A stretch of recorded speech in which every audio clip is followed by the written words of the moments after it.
pada kesempatan kali ini, kita akan berbicara tentang harapan dan cita-cita pendidikan berkualitas di Indonesia melalui program SDGs.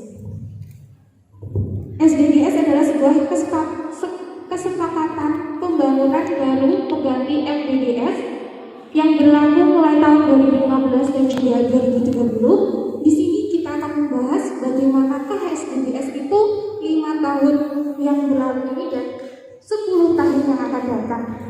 Langsung saja monggo untuk Pak Agus dimulai.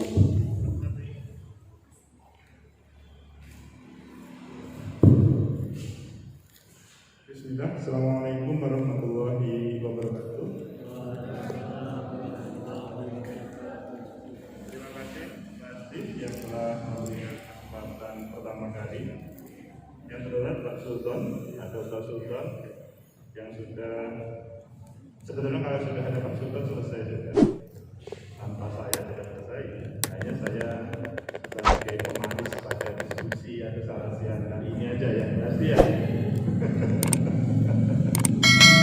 Alhamdulillah pada sore hari ini saya bisa bertemu dengan adik-adik semuanya, para kader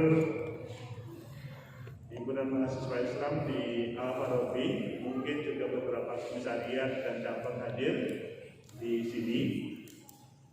Juga yang terhormat para tamu undangan yang tidak bisa saya sebut satu persatu, khususnya para pemenang lomba. Kita beri apresiasi dulu para adik-adik. Karena belum tentu yang hari ini hadir itu pernah menjadi pemenang lomba puisi ataupun mewarnai, kan belum tentu kan? Karena pada waktu itu mungkin tidak ada lombanya, karena Al-Farabi waktu itu belum sampai untuk mengadakan kepada para kader hari ini. Saya memulai dari perbincangan. Ya, intinya, saudara-saudara, saya mengapresiasi kepada Komisaris Al-Farabi yang telah membuat agenda seperti ini. Ketika adik-adik Al-Farabi membuat agenda seperti ini, meskipun tanpa diskusi dengan kami dan Pak Sultan, maksudnya saya dan Pak Sultan, itu minimal sudah terinspirasi terkait dengan dunia pendidikan. Tema yang sudah ditampilkan 1 bulan yang lalu atau 2 bulan yang lalu atau 3 minggu yang lalu sampai hari ini, meskipun saudara-saudara tidak ikut diskusi kali ini, minimal langsung terinspirasi. Seperti apa sebetulnya negara kita mengelola pendidikan, mengawal pendidikan kita. Padahal kalau boleh mengkritik, kita kan kadang itu kan tugasnya yang pertama kali mengkritik. Mengkritik itu bukan marah, bukan yang intinya pokoknya apa kata pemerintah kita tolak, bukan. Tetapi kalau ada hal yang kurang pas, maka itu bisa kita luruskan.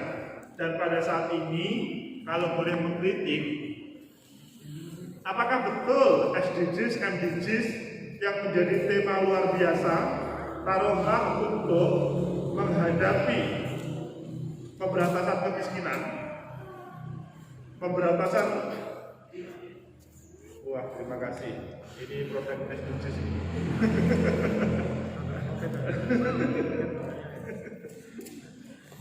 Jadi SDGs, MDGs itu berharap bahwa tidak ada kemiskinan, tidak ada diskriminasi, tidak ada perbedaan antara mahasiswa pelajar satu dengan lainnya. Intinya semua terfasilitasi dan endingnya nanti kalau sudah lulus dari bangku perguruan tinggi maka bisa siap kerja semuanya. Ya kan? Pertanyaannya,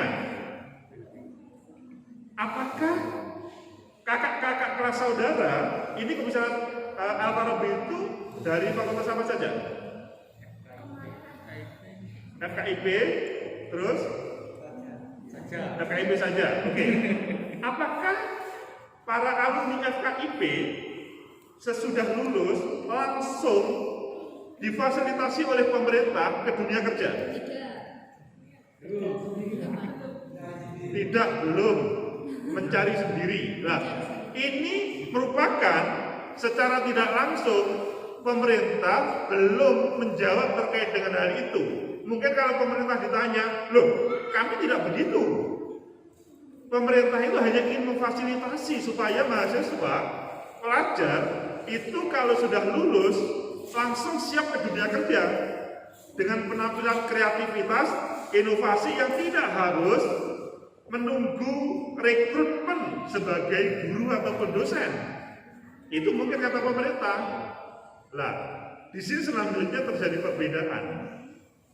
Kok terjadi perbedaan cara pandang antara mahasiswa pelajar yang mereka akan ke dunia kerja dengan pemerintah yang membuat SDGs? Maksudnya sebetulnya tidak membuat ya, ini produk bersama dengan negara-negara yang lain. Intinya ini kesepakatan bersama. Intinya nanti tidak ada kemiskinan, tidak ada orang nganggur. Bahkan antara, mohon maaf, yang normal dengan yang tidak normal, fasilitasi dalam dunia pendidikan sama, begitu juga dalam dunia kerja. Ketika jawaban teman-teman tadi begitu, maka belum ada jawaban dong kalau begitu. Itu hanya sebuah wacana saja. Ya untung kita masih punya wacana, masih punya impian kan begitu. Seperti HM itu kan memang berwacana dulu, bermimpi dulu. Semua berangkat dari mimpi. Taruhlah kalau kita boleh mengkritik, ya. Pemerintahan Pak Jokowi pada periode pertama, kita mengkritik pemerintahan Pak Jokowi bukan berarti kita antipati ya, tetapi memberikan atau menyambungkan dengan tema SDGs MDGs yang katanya itu akan menyiapkan semuanya untuk mahasiswa dan pelajar. Coba kita korek. Pertama yang kita korek adalah tentang Menteri Pendidikan. Menteri Pendidikan itu loh, pemerintah Pak Jokowi itu ada 3 model.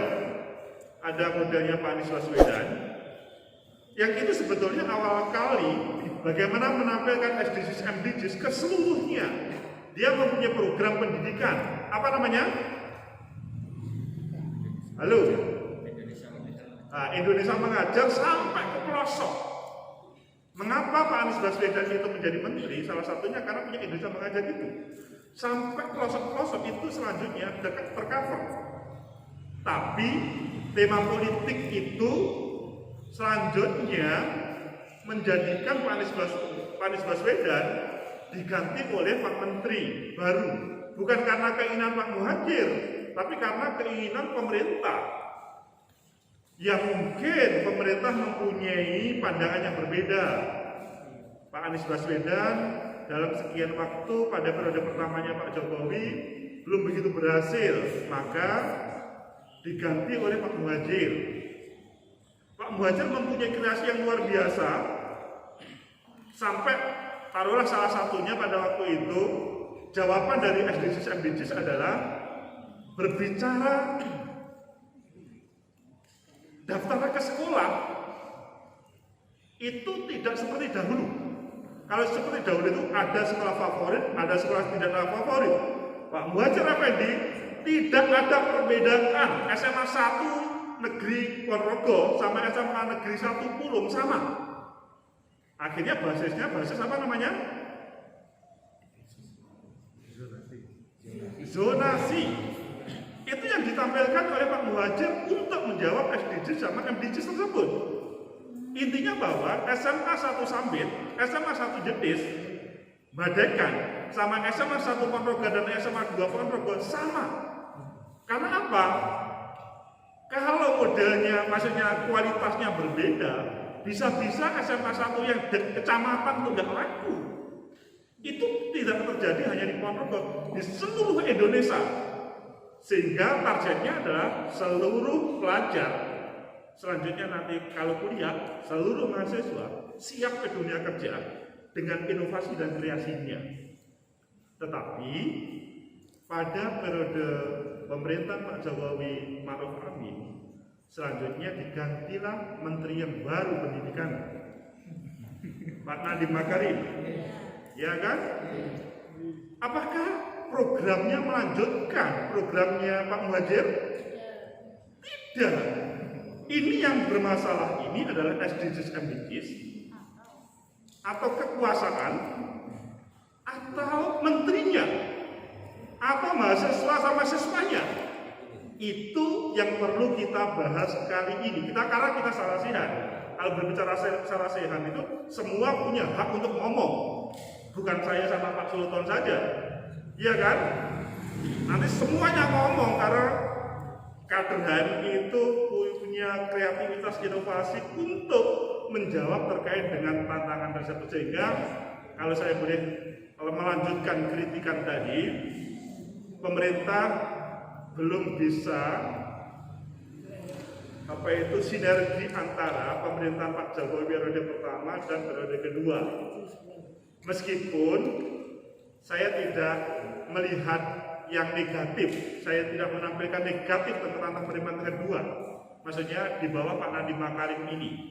Tetapi, maksudnya sebelum tetapi, Pak Jokowi menghadirkan Pak Nadiem Makarim karena Pak Nadiem itu adalah seperti kebutuhan dari program SDGs, bahwa pelajar mahasiswa itu siap ke dunia kerja. Pak Nadiem ketika sudah menampilkan perusahaan korporatnya yang besar, yang namanya Gojek, dan bisa menghidupkan perekonomian yang luar biasa, menghadirkan banyak pengangguran yang kemudian bisa, harapannya adalah bagaimana para pelajar itu seperti kreasi ketika menghadirkan Gojek, begitu juga mahasiswa. Tetapi sampai hari ini kita belum menemukan jawabannya. Apakah Pak Nadiem Makarim akan segera di reshuffle seperti Pak Anies pada periode dahulu, periode Pak Jokowi periode pertama? Belum waktunya. Tetapi yang kita inginkan bukan reshuffle atau tidak reshuffle. Apakah dunia pendidikan di bawah komando Menteri Pendidikan Nasional itu sudah menjawab SDGs dan MDGs yang merupakan program bersama di bawah komando PBB? Menurut saya, Indonesia masih belum menjawab secara serius karena minimal tersimbolkan dari kebijakan dunia pendidikan yang berubah. Semoga jawaban ini salah, nanti kita diskusikan. Terima kasih waktunya. Saya ngomong atau saya tambah lagi? Ya nanti kita tambah lagi. Waktunya saya berikan kepada Mbak Asti, nanti Pak Sultan dan semuanya. Terima kasih. Assalamualaikum warahmatullahi wabarakatuh. Sangat luar biasa. Itu tadi yang disampaikan oleh pemateri kita yang pertama tentang SDGs di Indonesia. Sudah mulai terjawab, sudah mulai terbuka atau belum? Sudah mulai paham atau belum tentang SDGs yang ada di Indonesia itu? Bagaimana teman-teman? Oke. Untuk selanjutnya, untuk lebih menjawab lagi, kita tambah materi kita lagi. Untuk langsung ke materi kita yang kedua, monggo Bapak Sultan.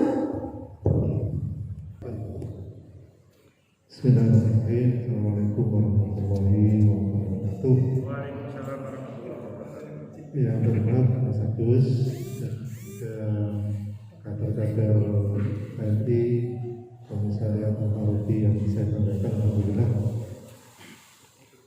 Sore ini bisa ketemu dengan Mas Agus secara langsung. Selama ini seringkali ketemu hanya daring aja. Tentu juga dengan ada saya akan memulai dengan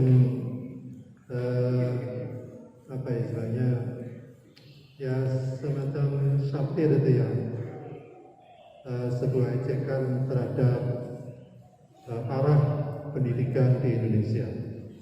Oh ya, jadi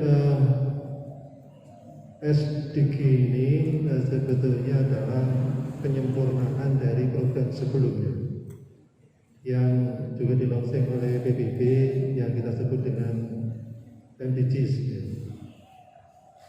Karena MDGs itu hanya aspek tertentu dan juga terkait dengan kelompok negara-negara tertentu. Nah, lalu kemudian PBB menyempurnakannya dengan program pengembangan yang disebut dengan SDGs, Sustainable Development Goals, yang itu diperuntukkan untuk seluruh negara di dunia untuk banyak aspek atau banyak tujuan.